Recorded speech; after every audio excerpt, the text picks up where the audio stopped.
Halo semua, salam kenal dan selamat datang di channel Animenai. Masih melanjutkan pembahasan light novel Rakudai Kishi no Cavalry sebelumnya, di mana, di akhir volume 15 chapter 25, kita diperlihatkan kondisi terakhir Ikki Kurogane yang terlihat seperti anak berumur 10 tahun. Dan juga kedatangan Abraham Carter di markas Rebellion. Dan sebelum kita masuk ke cerita utama dari volume 16 ini, kita akan bahas epilog kedua terlebih dahulu. Karena diketahui bahwa, setelah epilog di volume 15, ternyata ada epilog kedua yang tercantum di awal volume 16, dan seperti biasa, sebelum kita mulai pembahasannya, jangan lupa siapkan cemilannya sebelum menonton, karena ceritanya masih sangat panjang.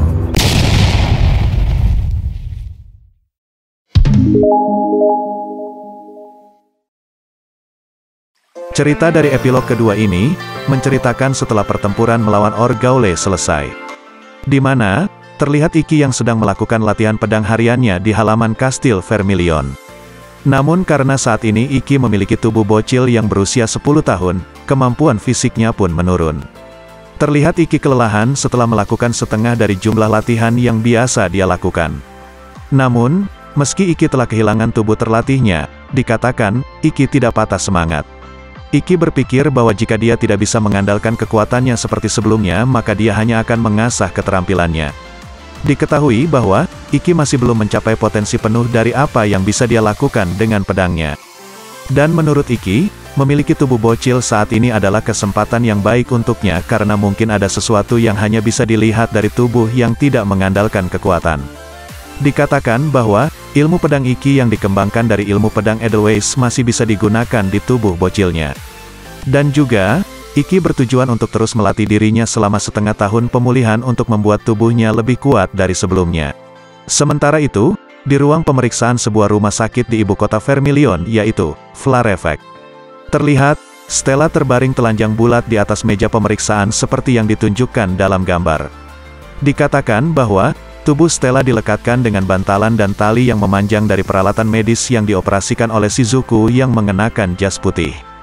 Diketahui bahwa, instrumen mengirimkan jenis frekuensi khusus ke tubuh Stella dan Shizuku menggunakan teknik penyembuhan air merupakan hasil dari pelatihan Shizuku dari Kiriko Yakushi. Dan teknik itu Shizuku gunakan untuk memeriksa tubuh Stella. Stella berkata, dia merasa tidak nyaman karena organ dalam dan tulangnya seperti dipermainkan. Dan setelah 5 jam, pemeriksaan akhirnya selesai dan Shizuku mengatakan Stella bisa bangun sekarang. Stella lalu menanyakan hasilnya dan Shizuku menjawab bahwa tidak ada kelainan yang ditemukan dan Stella masih manusia. Shizuku kemudian menjelaskan bahwa, mereka yang telah mengalami kebangkitan berlebihan, mungkin telah berubah menjadi keberadaan yang berbeda bahkan setelah mereka kembali ke penampilan manusia aslinya. Dan jika tubuh mengalami kemerosotan, itu akan berdampak negatif yang sangat besar pada kehidupan sehari-hari. Dan bagi seorang wanita kemungkinan terburuk yang bisa terjadi adalah tidak dapat memiliki anak dengan pria yang dicintainya. Mendengar itu, Stella merasa lega sampai meneteskan air mata setelah mengetahui bahwa tidak ditemukan adanya kelainan pada tubuhnya. Namun, Shizuku mengatakan tidak ada jaminan itu akan sama di lain waktu. Jadi lebih baik tidak menggunakan kekuatan itu seperti yang telah dikatakan nenek.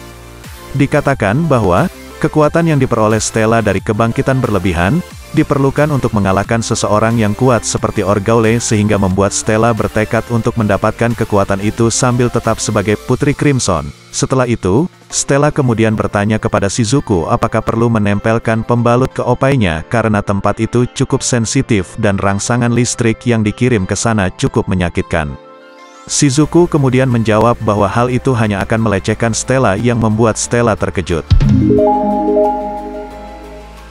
Setelah itu, Stella kemudian dengan tulus berterima kasih pada Shizuku, tetapi Shizuku menjadi tidak nyaman dan memalingkan wajahnya seperti yang ditunjukkan dalam foto sambil mengatakan itu bukan sesuatu dan Stella tidak harus berterima kasih, karena Shizuku hanya datang ke Vermilion sebagai pengganti Kiriko.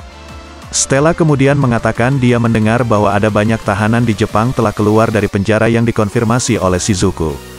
Dikatakan bahwa, benang milik Orgaule ternyata berpengaruh lebih dalam daripada yang dipikirkan Liga Bangsa-Bangsa Kesatria Penyihir dan masalah telah terjadi di berbagai belahan dunia.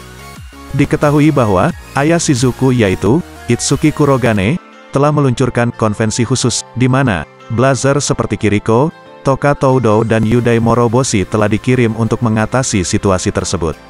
Stella mengatakan bahwa meskipun konvensi khusus memiliki kritik besar untuk mengirim siswa ke garis depan, itu adalah tindakan yang diberikan dengan baik. Shizuku kemudian menjawab bahwa membuat penilaian yang benar adalah satu-satunya kualitas bagus Itsuki. Setelah percakapannya dengan Shizuku, Stella kemudian mengeluarkan ponselnya untuk memeriksa situasi saat ini di Jepang karena Vermilion saat ini tidak dalam kondisi yang baik sehingga tidak banyak informasi dari luar yang masuk. Dan dengan perasaan nostalgia, Stella bertanya-tanya bagaimana keadaan semua orang di Jepang sekarang.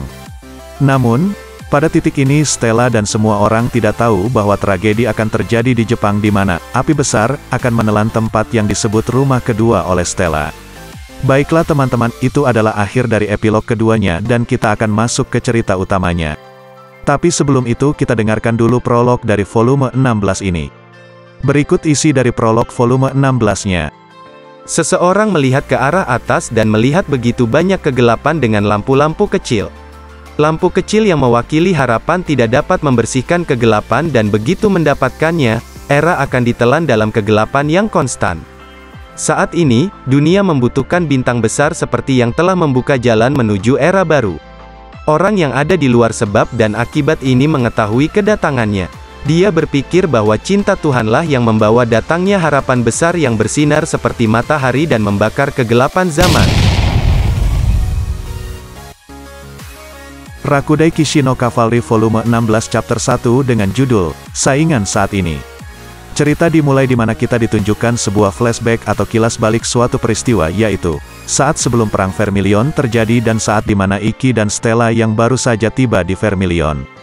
Dikatakan bahwa, pada waktu yang sama itu juga, Orgaule ternyata telah melepaskan kendali atas semua pejabat dan orang-orang yang terhubung dengan pemerintah di seluruh dunia. Yang selama ini, ternyata berada di bawah kendali seni mulia miliknya yaitu, marionet, dan dikatakan di sini, semua orang yang tersebar di seluruh dunia dan berada di bawah kendali Orgaule ini tiba-tiba mendadak pingsan dan dari semua orang yang mendadak pingsan ini, dikatakan telah menyebabkan peristiwa di seluruh dunia di mana banyak tahanan telah melarikan diri dari fasilitas penahanan. Dan diketahui bahwa, beberapa tahanan tersebut adalah seorang blazer dan hal itu telah menyebabkan ancaman besar bagi keamanan di Jepang. Setelah itu, sebuah flashback atau kilas balik kembali ditunjukkan lagi. Dan kali ini, terjadi sekitar waktu Iki dan yang lainnya pertama kali berhadapan langsung dengan Orgaule, dan pada waktu yang sama juga, ternyata Perdana Menteri Tsukikage telah meninggalkan negara Jepang sehingga Itsuki Kurogane yang merupakan kepala dari Liga Bangsa-Bangsa Kesatria Penyihir Cabang Jepang bertanggung jawab untuk menangani situasi tersebut. Dikatakan bahwa, Itsuki membuat keputusan besar di mana dia meluncurkan sebuah konvensi khusus untuk para ksatria pelajar di Jepang. Dikatakan, dalam situasi darurat yang terjadi saat ini, siswa ksatria yang menerima undangan konvensi khusus untuk sementara diberikan otoritas yang sama dengan ksatria penyihir yang berlisensi dan dibebaskan dari pembatasan menggunakan sihir di tempat umum untuk bertarung. Setelah itu Scan kemudian berpindah di dalam pesawat yang hendak meninggalkan Bandara Aomori dan menuju Bandara Haneda.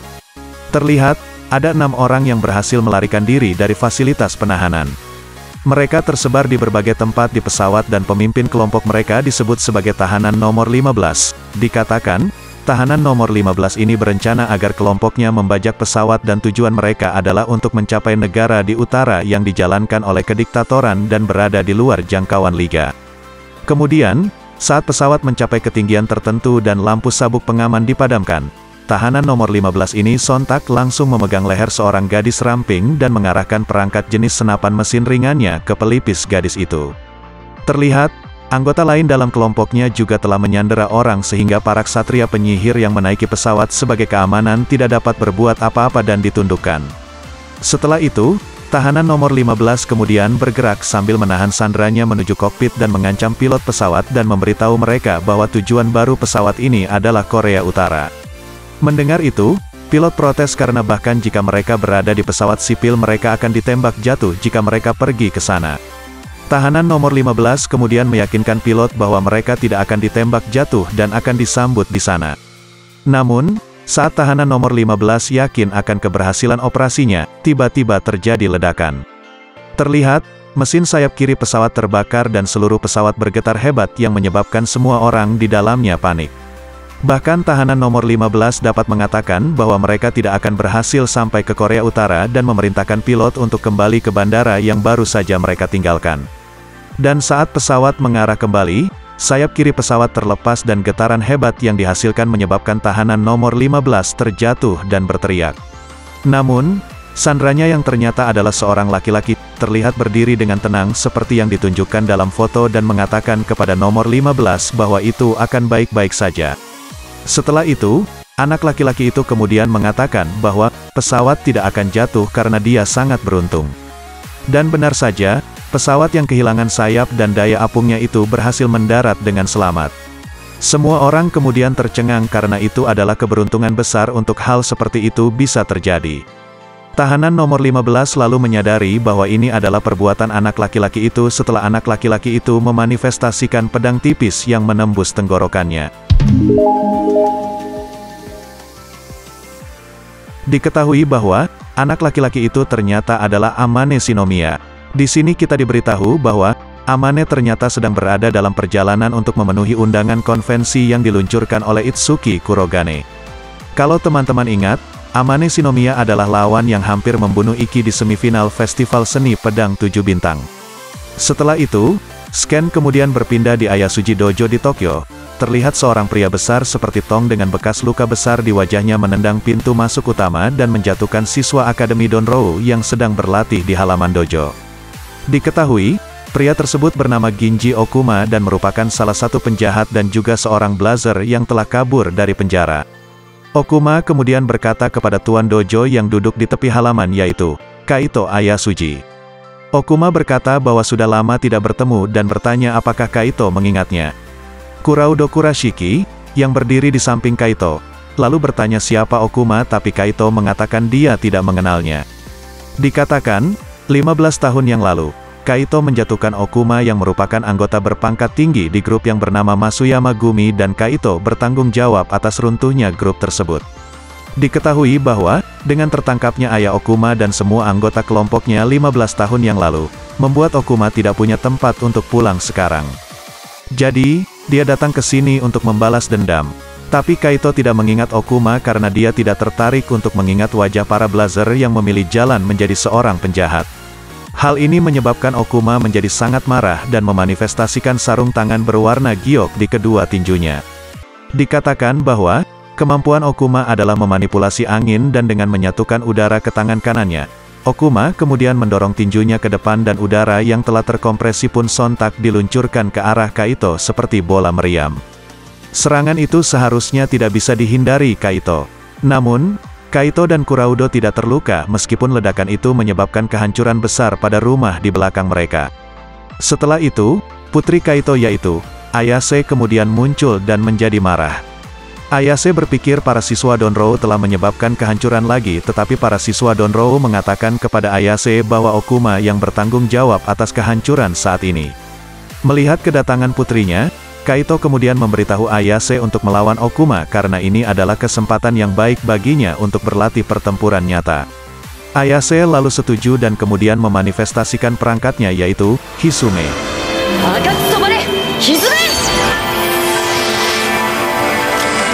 Setelah itu, Okuma lalu maju ke arah Ayase dengan cepat untuk menyerangnya. Ayase, yang mempraktikkan gaya pedang Ayasuji yang menekankan pada serangan balik, kemudian dengan mudah menerima tinju yang masuk dengan pedangnya dan menggeser pedangnya untuk memberikan serangan horizontal ke sisi Okuma. Namun, saat pedang Ayase menyentuh tubuh Okuma, Okuma segera mengaktifkan teknik yang disebut Fubakushu atau ledakan angin, yaitu sebuah tekanan angin yang keluar dari tubuh Okuma. Dan dengan tekniknya itu, Okuma membuat tubuh kurus Ayase terhempas. Dikatakan, Okuma mampu menangani serangan balik Ayase karena dia sudah pernah melawan ilmu pedang Ayasuji sebelumnya. Dan selama 15 tahun terakhir, Okuma telah memikirkan langkah-langkah untuk menangani ilmu pedang yang digunakan oleh Kaito. Setelah itu, Okuma kemudian terus menyerang Ayase dengan seni mulianya yaitu Souran atau badai cakar, yang dimana diketahui, Okuma menggunakan kekuatan anginnya untuk mempercepat gerakannya dan menciptakan bilah angin yang menempel di lengannya. Ayase kemudian membela diri dari serangkaian serangan cepat yang ditujukan padanya. Melihat Ayase yang kesusahan, Kuraudo bertanya apakah dia harus bertarung, tetapi Ayase menolak. Ayase berkata, ilmu pedangnya sekarang sudah jauh lebih tajam daripada saat dia melawan Ikki, dan Ayase merasa benar-benar yakin dapat melawan tingkat serangan dari Okuma dengan mudah. Namun, saat Ayase berubah dari bertahan menjadi menyerang, Okuma sontak mengaktifkan Fubakushu, dan dengan demikian menghancurkan serangan balik Ayase seperti sebelumnya. Dan karena Okuma yang selalu bisa menggagalkan serangannya, Ayase berpikir yang perlu dilakukan sekarang adalah memberikan serangan balik yang tidak memberi Okuma kesempatan untuk beralih antara menyerang dan bertahan dengan membiarkan pedangnya dalam posisi menyerang sambil menangkis serangan Okuma. Dikatakan, Ayase dapat mencapai ini dengan menggunakan Teni Muhu, dan benar saja, terlihat Ayase berhasil lolos dari pukulan Okuma dengan gerakan tubuh defensif yang minimal, dan karena perangkat Ayase yang masih dalam posisi menyerang, hal itu seharusnya bisa memberikan serangan balik yang dapat menentukan hasil pertarungan dalam sekejap. Namun, Okuma mampu tetap tenang dan mengaktifkan Fubakushu tepat pada waktunya.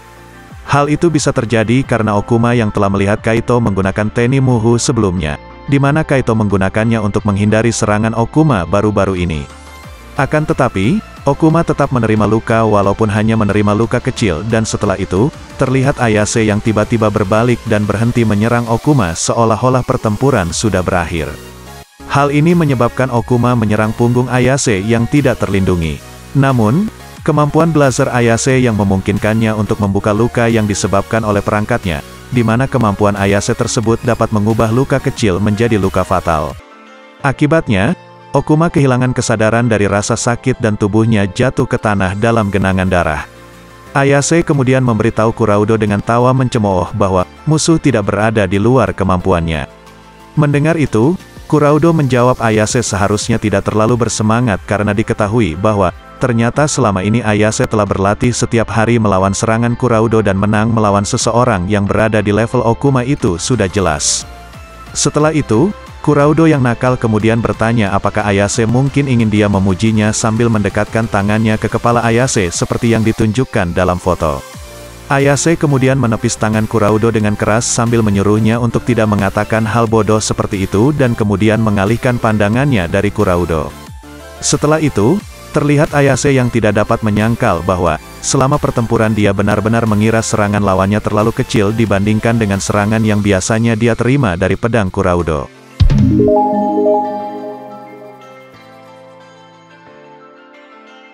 Setelah itu, di area bawah tanah pusat kota Shinjuku, terdapat arena pertarungan yang besar milik kelompok mafia Rusia bernama Dragunov. Diketahui bahwa sebuah permainan taruhan di mana 70 blazer yang akan melakukan Battle Royale sedang diadakan di sana. Yakov, yang merupakan pemimpin dari Dragunov, juga ikut mengelola tempat itu.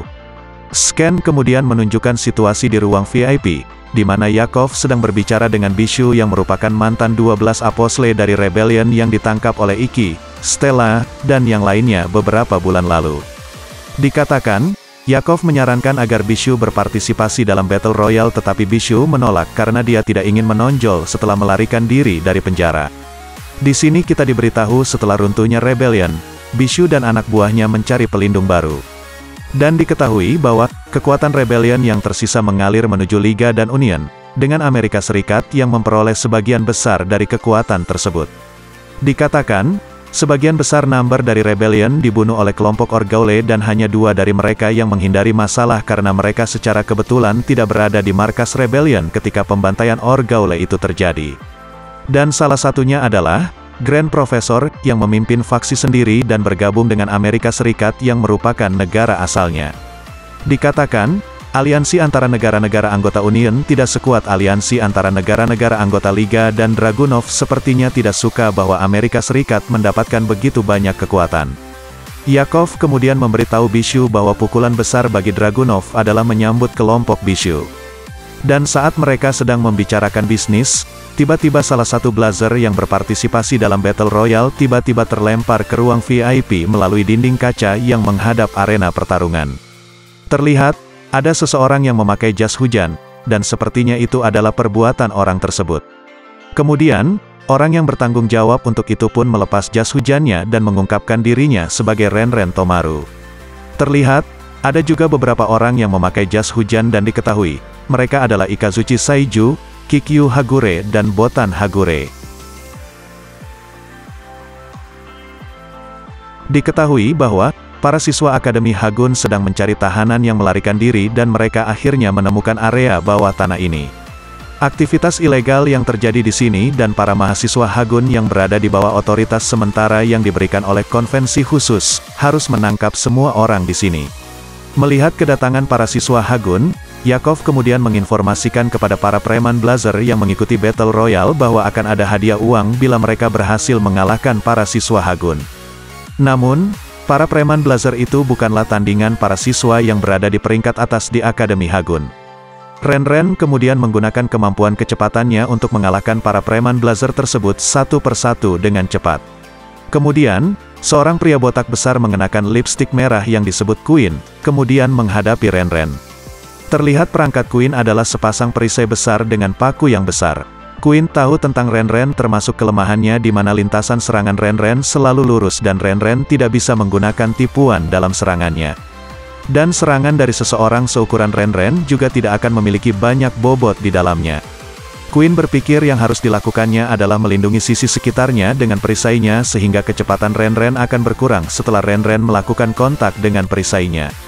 Namun, Ren menyadari kelemahannya setelah pertarungannya di seleksi Hagun. Dikatakan bahwa, Ren sebelumnya hanya bisa menyerang pada lintasan garis lurus tetapi sekarang Ren telah mengembangkan seni mulia baru yang disebut Delta Force, yang memungkinkan Ren menyerang pada lintasan yang berbeda. Kemudian, sambil bergerak sangat cepat Ren kemudian melompat tinggi di atas kepala Queen menggunakan emisi mana dan kemudian berlari di sepanjang dinding dan langit-langit arena pertarungan. Ren terlihat menendang langit-langit dan memukul bagian atas kepala Queen, dari arah atas. Queen kemudian terlempar dengan kepalanya yang terbentur duluan. Dan setelah salah satu preman Blazer terkuat dijatuhkan, terlihat lebih banyak preman Blazer bergabung dan mereka berencana untuk mengalahkan para siswa Hagun dengan perbedaan jumlah mereka yang mencapai lebih dari 100 kali lipat.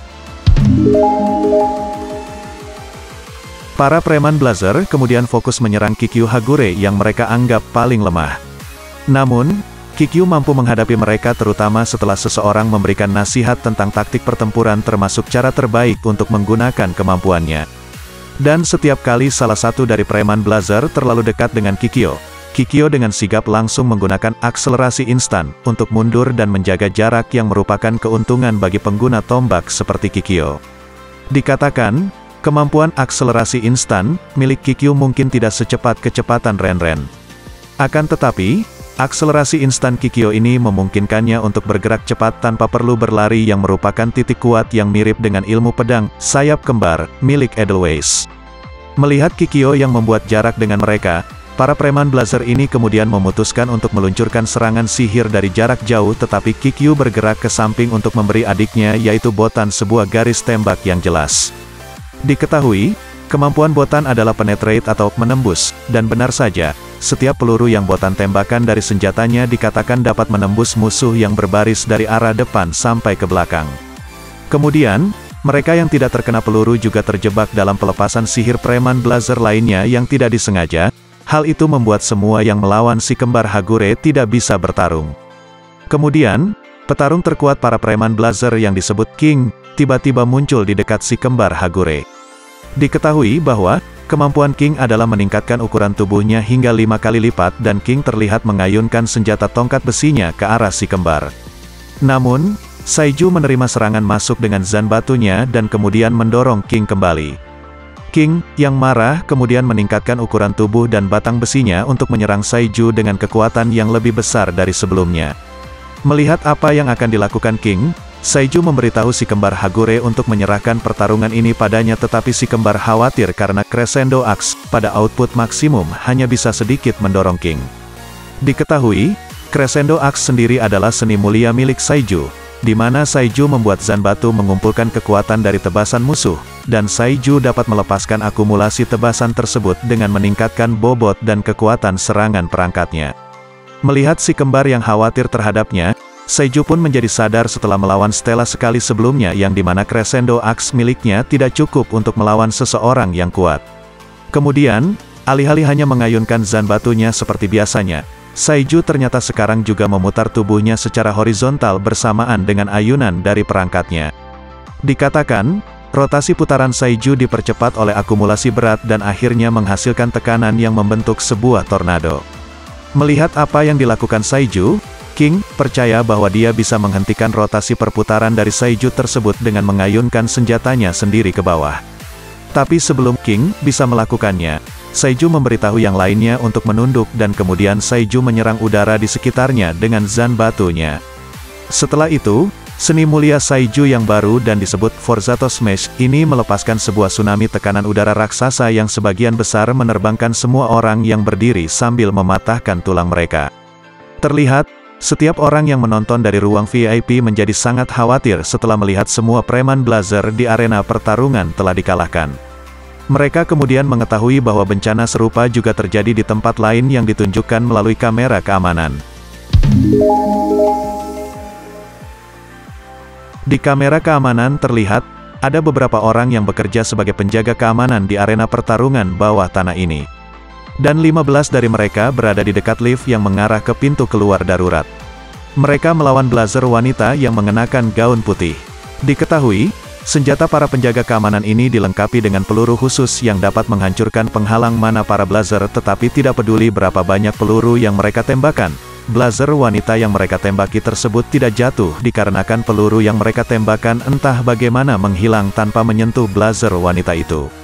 Kemudian, gadis Blazer yang berbaju putih itu dengan tenang mendekati orang-orang bersenjata sambil memegang payungnya seperti yang ditunjukkan dalam foto dan kemudian beberapa pria jatuh satu persatu sambil mengeluarkan darah dari seluruh tubuh mereka. Orang-orang yang tersisa menjadi ketakutan dan mencoba melarikan diri ke arah lift. Tetapi karena lift memiliki batas kapasitas berat, mereka harus mengeluarkan sebagian orang dari lift. Dan saat beberapa orang ditendang keluar dari lift, gadis Blazer itu langsung menjatuhkan mereka, dan saat pintu lift mulai tertutup, gadis Blazer yang berbaju putih itu langsung menghentikan lift yang menutup dengan mendorong ujung payungnya ke arah celah lift tersebut. Gadis itu kemudian masuk dan para pria di dalam mencoba menembaknya. Tapi itu sia-sia karena perangkat gadis itu yang berupa partikel yang menyerupai pisau dan sangat kecil dapat memotong peluru menjadi debu. Dan saat pintu lift tertutup, para pria di dalam juga kehilangan kesadaran dalam kegelapan merah. Yakov yang melihat dari kamera keamanan mengenali gadis itu sebagai Kanata Totokubara. Mengetahui hal itu, semua orang di ruang VIP mencoba melarikan diri melalui rute keluar rahasia. Tapi sebelum mereka bisa melarikan diri, Toka memasuki ruangan. Toka pertama-tama menaklukkan Yakov dengan serangan kilatnya dan kemudian memastikan bahwa salah satu pria di ruangan itu adalah Bishu yang merupakan seorang tahanan yang Toka kejar. Kemudian, Bishu menolak untuk menyerah. Akan tetapi, Toka langsung melepaskan Raikiri sebelum Bishu bisa melakukan apapun. Setelah itu, kesadaran Bishu langsung terputus dan semua orang di ruangan itu keheranan dengan kemampuan Toka. Kelompok Toka diketahui telah berhasil menemukan tahanan yang melarikan diri karena kemampuan dari Utakata Misogi yaitu, memanipulasi hasil dari suatu peristiwa. Setelah itu, dikatakan seminggu setelah konvensi khusus pertama kali diluncurkan, Perang Vermilion juga telah berakhir di sekitar waktu yang sama dan cabang Liga Jepang telah menangkap 90% dari tahanan yang melarikan diri dengan bantuan ksatria siswa yang dikerahkan. Baiklah teman-teman, sepertinya sampai di sini dulu pembahasan kita kali ini. Kalau ada kesalahan dalam pembahasannya bisa komen aja di kolom komentar di bawah. Terima kasih udah nonton videonya sampai selesai. Jangan lupa subscribe dan like videonya kalau suka dan dislike aja kalau enggak suka enggak apa-apa. Nantikan kelanjutannya di video-video selanjutnya. Terima kasih.